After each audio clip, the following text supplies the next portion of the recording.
Slamming Who. I'm joined by Mr. James E. Cornette. And Jim, I just have one question for you. What you gonna do when Hulkamania runs wild on you? And the answer that I have is, thank goodness I jumped off the ship. I was actually pushed off the bow of the ship, but it was the biggest favor anybody ever did for me, because apparently I now can sit back from a comfortable distance and watch everybody scream and yell at each other. This is going to be... You know, I got to say, by the way, you can go to JimCornette.com, because I talk about the Hogan and Bischoff era in TNA, such as it is already, on my new Ask JC column.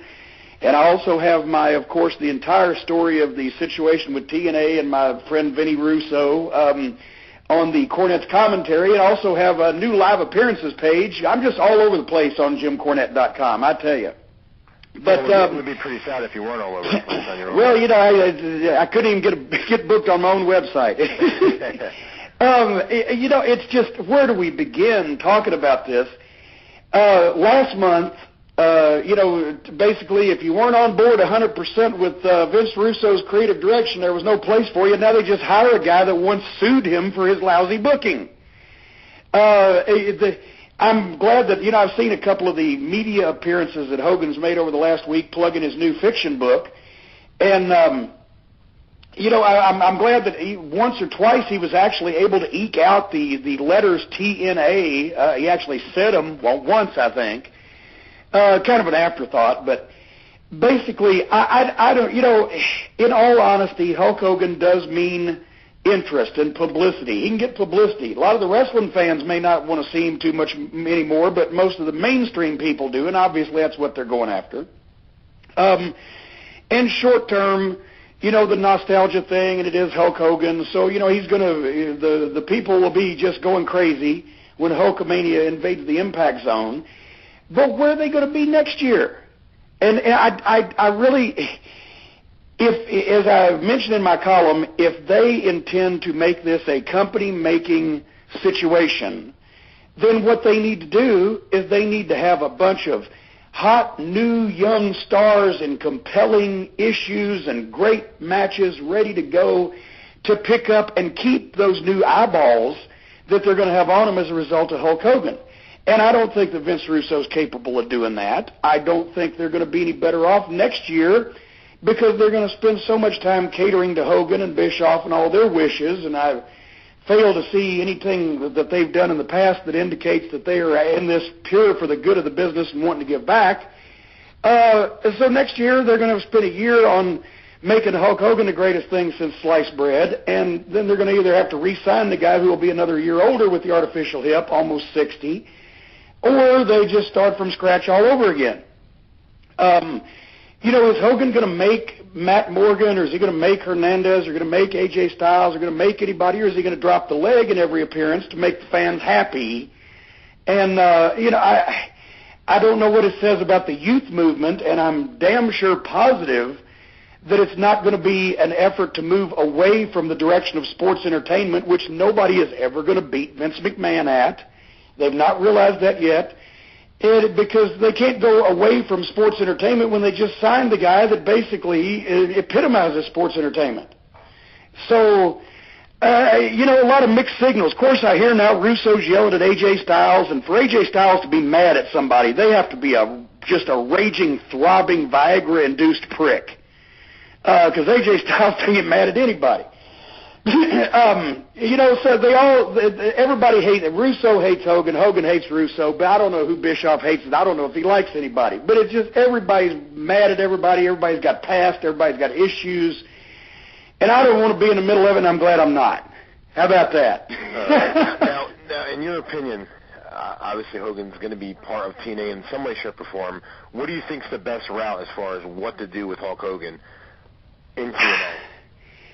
Boy, you got me. I mean, you know, once again, they're going to do pay-per-view buys. When he ever finally does wrestle on pay-per-view, they're going to do more buys than they've ever done on pay-per-view. Of course, that goes back to the old thing, if a tree falls in the forest, you know, does the chipmunk get splinters in his ass, or whatever the old saying is. They don't have much pay-per-view numbers to beat, so they'll beat them. But wrestling, obviously, once or twice, maybe over a 6-month or year period, then the novelty's going to run off, and people have seen it because he's not really capable of doing what he could do 25 years ago, and it's not like he was Ricky Steamboat then. An authority figure, how many more authority figures are we going to have? It's been me, then it was Jeff Jarrett, then it was Mick Foley, is he going to get in there and get the other guy's issues over as an authority figure, or is he going to take the spotlight because it's Hulk Hogan and he does have the charisma, and is he going to overshadow the things that he's trying to sell as an authority figure? I don't know what. That's your guess is as good as mine, but I'm sure that our friend Mr. Russo has some genius ideas just all cooked up waiting for Hogan to shoot them down. Just being an outsider looking at this, are you actually looking forward to seeing what they do, though? No. No, not really.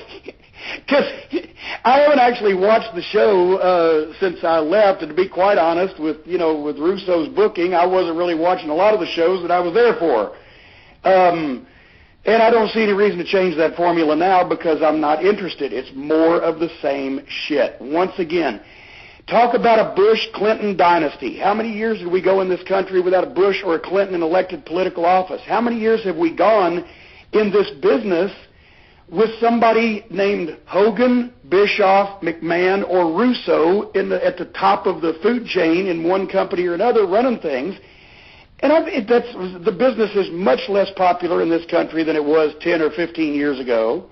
Well, maybe not 15. That was in the middle of the steroid trial. But, the business is less popular. Nothing changes. It just gets more outrageous. Nobody wants to go in a new direction. Nobody wants to capitalize on... I'll tell you what, why didn't UFC sign Hulk Hogan?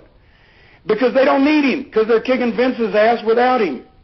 That's the point. The point is what people are buying, and I'm so fucking frustrated at the people in this business in general that can't see that they need to make some changes and go in a different direction because sports entertainment, in my opinion, has run its course.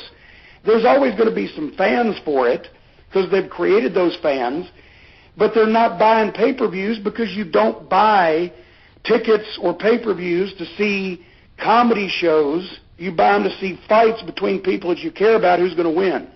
Sure. It's what we've talked about all along. So anyway, the point is I don't see Hulk Hogan's arrival heralding anything other than more sports entertainment, and TNA doesn't do it as well as Vince because they don't have the budget. So instead of trying something different, they're going back to the same thing. Will we see what you're going to do when Hulkamania runs wild on you in 2019? Tim, is he going to wheel himself out in a wheelchair?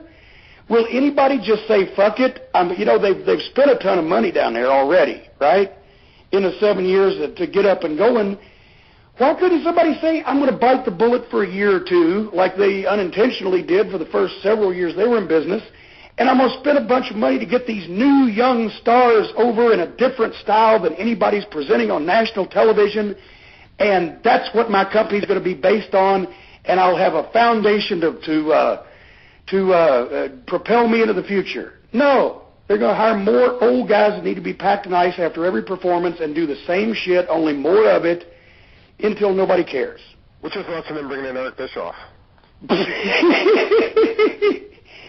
Well, I guess he's not going to be in creative, is what I understand. He's going to be making TV deals because, he's buddied up with that little midget that used to be on the Wonder Years. Was it Jason Hervey? Yep. Yeah, the wannabe wrestler kid, but his growth was stunted.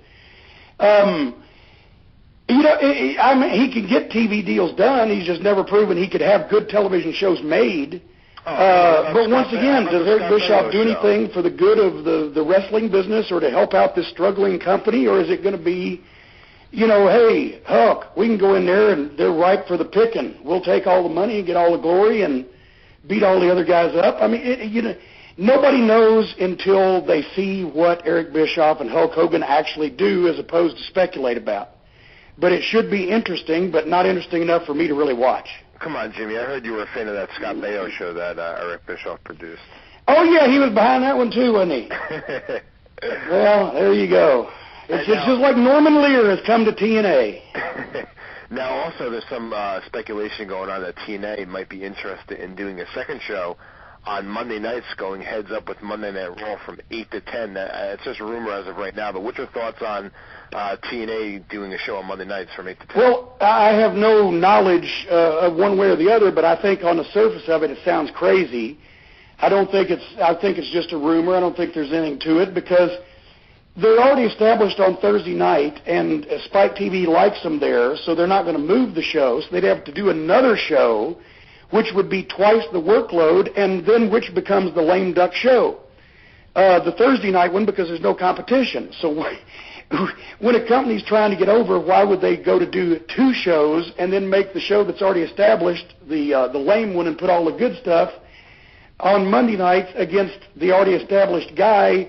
It's not. This is not even like it was with WCW and WWF in the 90s. This is not even remotely even. So I think it's just a rumor.